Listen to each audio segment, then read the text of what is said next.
Right, we're now live. And if you've been watching the show enough, you know that the words an Englishman or Talkin Con, an update, usually doesn't imply that we're going to be going on ahead with a full-blown show. There is a reason. Being interrupted again. There we go. Hello there, everybody. Good. Michael P is saying hello. Good morning. Hello, Michael. Good to have you joining us along. Yes, as you could probably tell by the presentation, not doing this on my laptop. And it's the main reason why we're not going to be doing a Talkin Con today.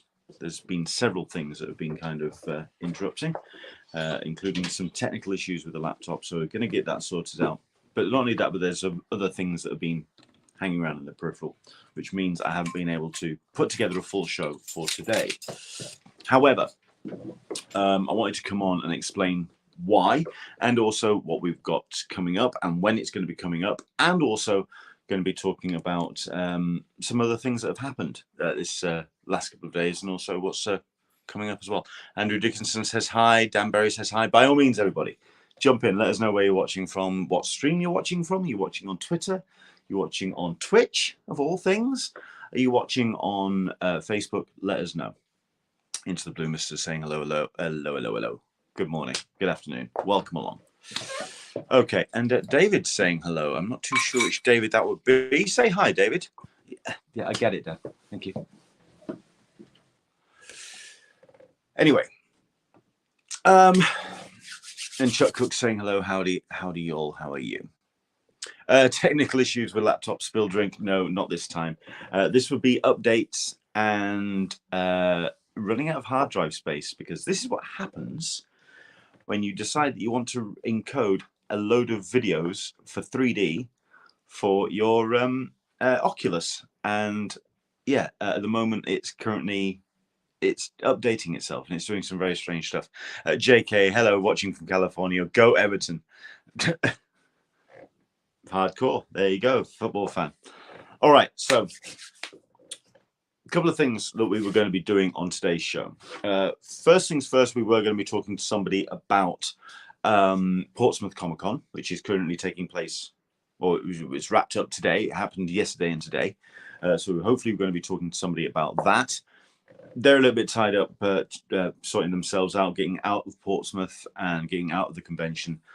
But I do want to talk about that because it's the first Portsmouth Comic-Con back after the pandemic, and also it's the first Portsmouth Comic-Con that has been run by an organization team outside of Joel and Andrew from Tripwire magazine, and therefore it's the first Portsmouth Comic-Con that they haven't really had a real insider kind of, last time, as far as I know, an insider checking in on the comics guests. So how that's changed the dynamic of Portsmouth Comic-Con, how Portsmouth Comic-Con's gone, how the layout's been arranged. I wanted to talk about that. Hopefully going to be getting a couple of guests on to talk about that. The other thing I wanted to do is part 2 of Road to Comic-Con, and the way that we're going to be doing the next couple of episodes or installments of Road to Comic-Con is we're going to be looking at the dynamics of actually getting into the town, moving around the town, the geography of the town, the city, and also just what you can expect from getting in there. And we're going to start from kind of like moving out and moving further in. So on the next installment of Road to Comic-Con is going to be moving around San Diego. That's the likes of what is the transport system like, what's SDMTS up to at the moment, because if anyone's seen any live streams from downtown San Diego, you will have seen a new system for paying. I've actually downloaded it onto my phone, which if you get the chance, check it out. It's an app that the SDMTS has put together, and they have it's a way for you to prepay and preload your travel and your movement around on both trolley, train, and bus within the city. So using a barcode straight onto your phone, scan it, and you're up and running. Pretty easy to use, but we want to talk about that. want to talk about the ease of using, if you are a visitor to San Diego, the use of public transport, use of the trolleys and the trains moving around. As somebody who is, it's Andrew Dickinson, was in action last year for SECC, couldn't get it to work. Apparently it's brand new and they've got all the bugs out of the system now. Yes, no, that is something I've been talking to San Diego Metropolitan Transport Service, and yes, they're aware of the issues that took place. But yeah, we're going to be talking about that. So we're going to be talking about the kind of the periphery of moving around San Diego Comic-Con, and then the next episode will be actually a little bit more about the convention center, moving around the convention center, what you can expect inside the building, how you would get your badges, how you would basically move around and what you can expect. And also we're going to be covering Gaslamp in there as well. Basically, the next couple of episodes moving further and further closer towards the convention, and then we get into the nuts and bolts of the convention itself. That's the plan. This will be happening on the next episode which we do of these, which will be on Wednesday the 9th. So this Wednesday, 10 a.m. Pacific, 1 p.m. Eastern, 6 p.m. GMT. We're going to be doing all of that. We're also going to hopefully, like I say, be speaking to somebody about Portsmouth Comic-Con once the dust has settled. So we'll get into all of that as well. So that's what's going to be happening on Wednesday. Do join us for that show. I may be running around a little bit because I'm attending a first aider course on the Wednesday, and I'm killing a little bit fine, but hopefully all the preparation will be in place for the show. 6 o'clock here in the UK. That's what we're going to be doing. Solicitous, mate, I wonder how many people will be using the trolley or shuttle. I mean, you can't really social distance on them. This is true, but I think it's very similar to the way we are in the UK. We are going to have to accept a new normal and adapt our own personal responsibility. I'll be using public transport. I'll be sanitizing. I'll be wearing a mask, and I'm going to be vaxxed. I will be doing what I can do. I'll be taking tests. I'll do what I do what I need to do, and I think that's all we can expect from people. I personally will be using the trolley or the shuttle. If anything, I'm also getting the train. I'm getting the Surfliner down from LAX when I arrive in San Diego. So that's where we are at the moment. Okay, so that's what we're going to be doing. Hopefully you can join us on Wednesday for that. What else do I want to talk about? Also, next week's show, we're on Sunday. We're going to be talking to Joel Meadows again. He's going to be talking to us about Tripwire Presents Bristol Comic-Con, talk about his continuing plans to get that show up and running. Hopefully you can join us for that. And we've also got a special guest to be announced. Fingers crossed on that. Also, a bit update as well. I have submitted my request to have David Glanzer join us. Dan Berry say masks no longer required on Amtrak Surfliner. I don't care. I'm going to be wearing it anyway. Fuck them. I'm sorry, but I'm going to be wearing my mask. I don't give a shit what people say that I can and cannot do. I'm going to be safe. I'm going to wear a goddamn mask. Anyway. So yeah, going to be talking to him. Like I say, special guest as well, but also, like I say, David Glanzer. I have submitted my request. Fingers crossed we will get him on at some point. I've asked if we can speak to him as close to the panel announcement dates as possible, because then we would definitely have a clearer idea of what we can expect from San Diego Comic-Con this year. We'll see what he says. If he decides that he wants to show on sooner rather than later, we'll get an hour of him saying, I don't know, because I don't know what's going on. It's still in place. Fine, we'll take it, because we'll also talk about what the last couple of years have been like. So that's going on. Andrew Dickinson, SDCC panel requests in this week. Have to be in by tomorrow. Have to be in by tomorrow morning, or tomorrow 10 a.m. Pacific time. It has to be done for tomorrow. So yes, I have submitted mine. Hopefully, if you are wanting to take part in San Diego Comic-Con as a panel, yes, now's your last chance to get those panels in. Okay, the other things I wanted to very quickly talk about before we wrapped up. Free Comic Book Day. If you did take part, and there were a fair amount of you that did, it was so much fun. I went to OK Comics, which is the store which I unabashedly and unashamedly, I will admit that I did submit as my nomination for the Eisner Award for Spirit of Industry Retailers Award.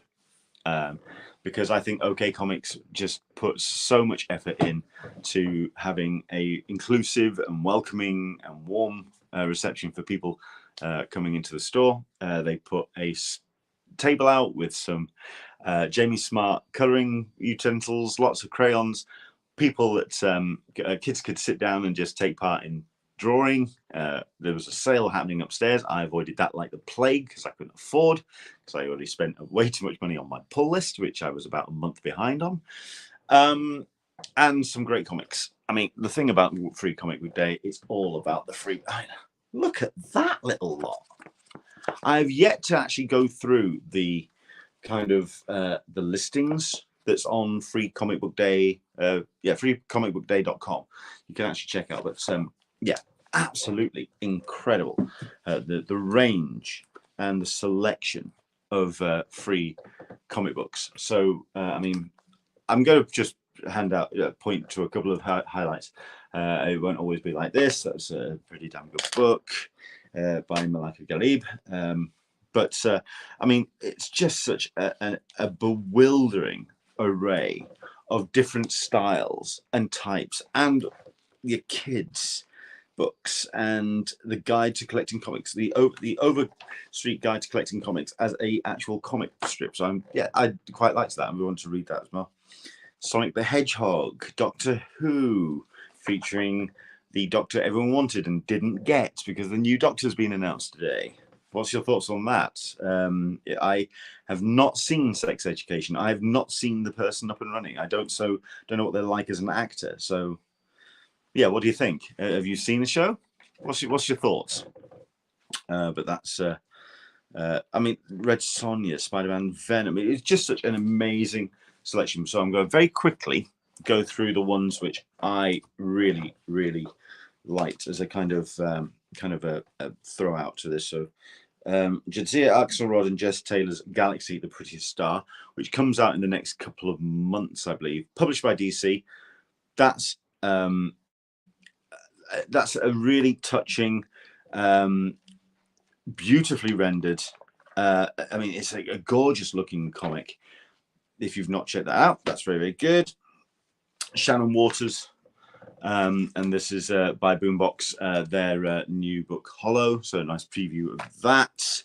What else we got on here? I've got a whole bunch of the kids ones. Avatar, no. Max Meows, no. Here we go. Right, so from Oni Press, Jonna and the Impossible Monsters. That is so much fun. Best of 2021 by Entertainment Weekly, Comics Journal, a sketch, comics book showcase, AIPT. You get the idea. That's very, very impressive. And not only that, but the Samneys do a great job on it. Haven't read it yet, but it's Michael Morisi that's putting it together, so it's going to be awesome. Stranger Things by Dark Horse. This monster of a thing, which is bigger than most comics you can actually buy. This is the new young adult adventure from the world of The Walking Dead. Tilly Walden doing Clementine. I would have never thought to see the words Tilly Walden and The Walking Dead in the same sentence. But there we go. Published by Skybound. And that's on its way. So a bit of a preview for that. I'm going to leave that one because that's just my personal as a highlight for me. I've yet to read this, but Scout Comics always put out some great books. So Electric Black, I've yet to check out. I'm going to read that at some point today, probably tonight. Best of 2000 AD, they always put on a great book. And it's just filled with some incredible talent from Al Ewing, Vivi Glass, Pat Mills, John Wagner. Pretty much every major heavy hitter ever when it comes to the world of 2000 AD in a free comic. And it's quite rightfully being touted as one of the best of the Free Comic Book Day releases. If you've not checked it out, so there you go, best of 2000 AD. Nottingham, it's a book which I've always found hit and miss, but I've been told that this preview or this book The Free Comic Book Day edition is particularly good, so I've yet to kind of check in on that. Produced by Matt Cave. Marvel Voices, the preview for their book celebrating LGBTQ talent and indeed characters. So that's a hell of a thing as well. Some great artwork in there being showcased by Will Spataccio. I mean, it's a who's who. Very, very impressive. I will also, I mean, here we go. These my, I'm not going to say my top 4, but definitely up there.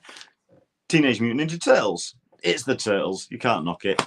And that's IDW, of course. And it's Tom Waltz and Sophie Campbell.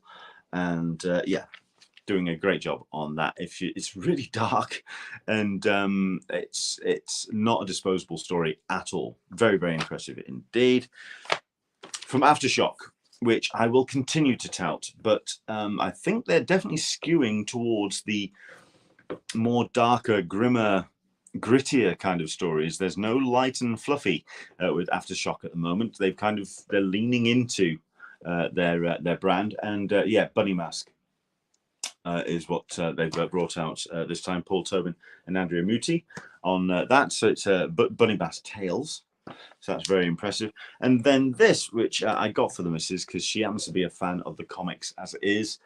Buffy the Vampire Slayer. It's 25 years of the Slayer, and it's by Boom, but it's done as certainly the first half as like a full-blown yearbook. So you kind of get a real catch-up of if you've not been reading the books, if you've not been reading season 8, season 9, it gives you an absolute full catch-up of what to expect, and a real kind of, it's sort of like, yeah, a real overview of what you may have missed from previous or the last couple of seasons in the comics, which are as strong, if not more, than the TV series was. Very impressive indeed. Joss's name nowhere to be seen. Where is it? Created by Joss Whedon. Small letters right at the top. There we go. And for me, the highlight of the whole thing. Published by Vault. It's Vault's edition for Free Comic Book Day. It's issue number 1. It's the full issue of Barbaric, which means if you missed it, if you slept on this series, it's giving you no excuse. Michael Morisi again, just doing a cracking job of it with tone and tempo and style and immense wit. Nathan Gooden bringing on the pain. Adson Duke doing some great work on the colours. Just such a brilliant book. It's just a gorgeous looking book. And it's issue number 1. So you can catch up on it if you've not checked it out. So there you go, that's Barbaric. DC did their thing. You've got Marvel as well. So you've got Judgment Day, which is their Avengers X-Men Eternals crossover. And you've got Dark Crisis from DC. Yeah. Free Comic Book Day was a blast. It was a little disheartening to go and rock up. And I mean, I got there about an hour and a half before doors opened, and there were 7 people in line. 6 people. I was the 7th. There we go. And there were no kids to be seen. 3-4 people back when the lines started to flow forward and started to grow, there was 1 kid. And then about 5 minutes before doors opened at 8 o'clock, another 2 kids showed up, which looked exactly like the spitting here image of the twins from WandaVision and Doctor Strange. That was so weird. They look just like them. It's odd. But anyway, very disconcerting considering I'd seen the film like the night before. But no, it was... I want to see more kids reading comics. I want to see the next generation. I'm frankly getting sick and tired of seeing people around my age enjoying comics, because we're getting old and we need to move the next generation forward and let them enjoy them. We can't just be hogging it for ourselves. So And I'm glad that manga is on the rise. I'm glad that YA books are on the rise. I'm glad that kids comics are starting to get more read. I want to see them in libraries. I want to see them in schools, and I want to see them embraced and taken on by the next generation. That's just me. Andrew Dickinson talking about the new Doctor Who casting. Still yet to talk about. I can't get his name in my head. So there we go. Andrew Dickinson. I qualify for Denny's senior menu. I'm 50. I think I do as well, probably. Into the Blue Mister. For a moment, I thought you were going to say the twins look like the ones from Shining. That would have been very disconcerting, even if they'd have come in on the little tricycles as well. That would have really freaked my baked my noodle. But there we go. KB Warrior saying hello, hello. And Solicitous Meg, Heroes in a Half Shell, Turtle Power. Absolutely. In fact, the only thing that's missing, where's the Transformers book? If we're really going to go retro on me, but there we go. Free Comic Book Day for me was a massive success, and from reading comments online from other retailers, they have been really blown away by the fact that people have come in, checked out the shop, checked out the books on the shelves. There was one that turned around. I think who was it? It was the store in Ireland. Whose name suddenly escapes me for a second. That was very happy to see people picking up a Spider-Man book, brand familiarity. That's fine, but then picking up loads of copies of Twig, which is the new Scotty Young Carl Strahm book, which of course I'm a massive fan of. It's Scotty Young, and it's a great book, great comic. But they weren't just being pushed it. They saw it and went, yeah, I'll have that. Brilliant. That's what Comic Book Days, Free Comic Book Day is all about. It's about getting people in the store, spending money, getting recommendations from across the counter, and picking up books for themselves. That's what it's all about. And from all accounts, it worked. So, Free Comic Book Day, back up to speed. Not going to lie, it wasn't as busy as I expected. I mean, I remember attending Free Comic Book Day. The last one I did was 3 years ago, and at 6:30, an hour and a half before the doors opened, 7 o'clock, the line was pretty much down the arcade, Thornton's arcade, to OK Comics. It was just about reaching round the corner to where Starbucks was. And this is before social distancing, so everyone was nicely crammed in. When you're only getting up to 20, 25 people before doors open, there's a serious drop-off. What can you do? Let's see if we can reinforce what comics are and what comics can do. Spread the word, people. Spread the good word. Speaking of which, we had ourselves our tribute last week to a cracking creator who unfortunately passed away, and it hurts to know that we're going to have to do it again 7 days later. This one, the news reached us 48 hours ago, and this hurts no less. George Perez, who passed away, or the announcement was that he passed away, I believe on Thursday night, so we found out on Friday. George Perez is somebody I've never met, and I only know by reputation. I only know from reading his books. I didn't read Teen Titans. I'm not a Titans fan per se. I'm a fan of the characters, but I never read the books. And I know, I think it's very much. I kind of. I took a little bit of that whole idea of it's a bit of a mountain to climb to take on the Titans. In much the same way, I kind of struggle getting into the TV show because there's all that history and all that. It's a very intimidating series to come at. I can imagine those that was reading the Titans from their inception, Marv Wolfman and George Perez. John Danbury is correcting my. I'm English. I didn't quite. And like I said, I never met the guy, unfortunately. Perez, accent of the first E. Thank you very much indeed for correcting my poor English there. But what I did read and what I saw of his art, certainly when it comes to Wonder Woman and his character designs. You can't help but recognize the man's indelible impression he made, not only on the industry but on other creators. George Perez's work will continue to live on in numerous creators that have read and taken on board his storytelling techniques, his immense sense of style. But the thing that kind of gets a lot of people, I was going to say Wonder Woman and Infinity Gauntlet is the other book, of course, that I read. Didn't read Titans, though. The thing that I've taken away a lot, however, from the tributes that I've been reading online, two things.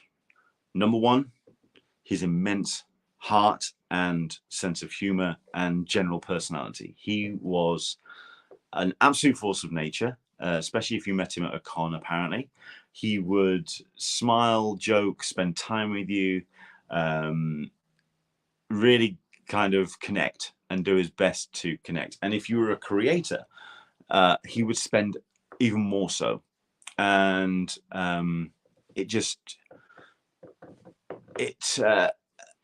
just immense just to hear the stories of creators going up to his table and explain what they were wanting to do with their stories. And then George really taking so many of them under his wing and explaining the craft and breakdown of stories and art and panels and technique. And he really would just take everybody under his wing, which is immense, incredible. That's the contribution you want. That's when you know that you're going to be making an impression beyond anything that you do on the page, that you are inspiring the next generation. And that's what George Perez did.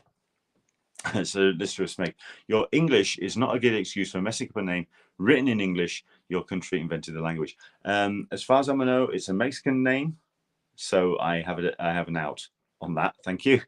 So there we go. Sarita P is joining us. Hello there. Welcome along. So there we go. Sarita P. I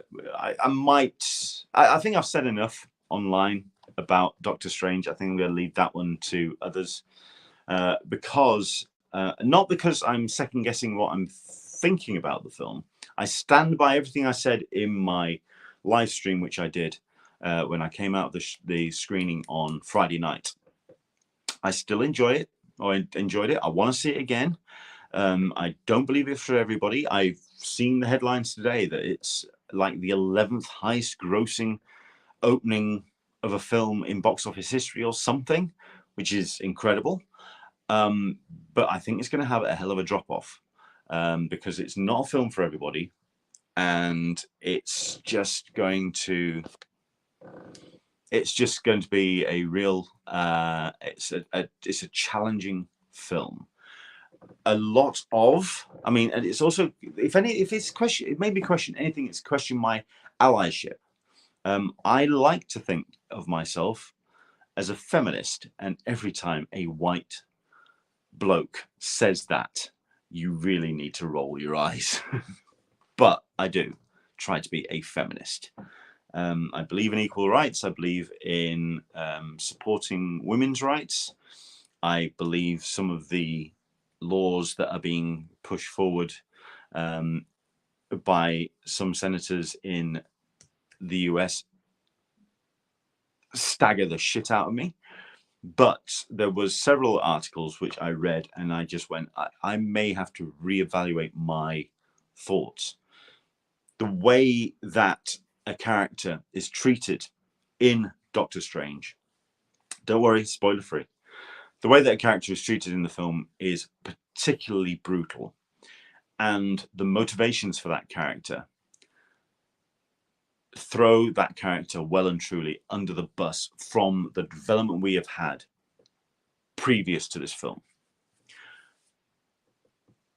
and it's made me kind of reevaluate several things in my head. But not taking away from the film, though, I still enjoy the film. I think it's going to be incredibly divisive. I think it's going to get a drop off because the kids aren't going to be able to go and see it, and some of the kids that do are going to get freaked the hell out. It's very dark.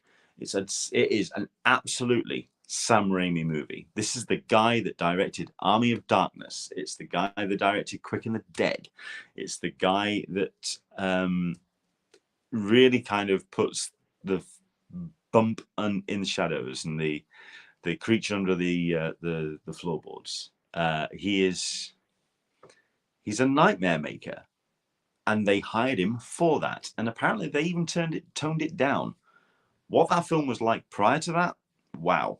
I'd love to see a director's cut or an extended cut for it. But there we go. I'm covering all sorts of stuff today, and we're at 31 minutes. I just wanted to do a recap and just sort of talk about just why we're not going to be doing a show today. We're kind of doing a show. A good primer for watching Doctor Strange. Should watch What If. Absolutely. Yeah, possibly even more than WandaVision. Although WandaVision will obviously give a lot of drive and motivation for Wanda in the film. But I know that when no, I'm not even going to talk about that.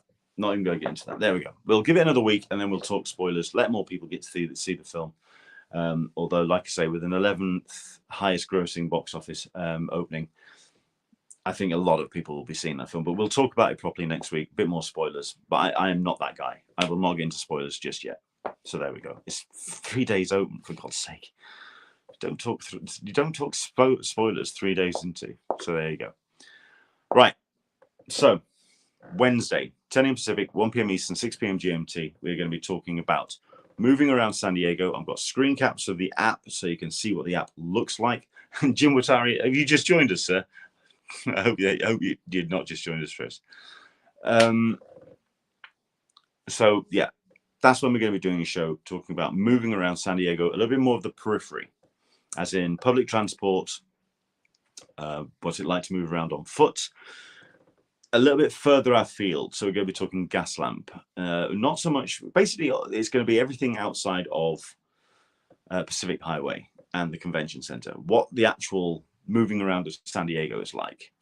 If you are visiting, certainly as a tourist, which a lot of people will be, obviously. So that, and then we're going to be talking in the next episodes a little bit closer into the geography of downtown, Gaslamp, and the convention center. But this one is going to be about moving around for public transport. Going to be talking to Joel Meadows as well. That's going to be next Sunday, talking about Tripwire Presents Bristol Comic-Con. But on Wednesday's show, we're also going to be doing, hopefully, a recap of Portsmouth Comic-Con, which took place this past Saturday and Sunday. And we've got a special guest on the way as well. Listen, it's proving to be a very busy kind of couple of weeks, and it's going to get bigger and busier and better as we get closer and closer to July, because we are now at 73 days.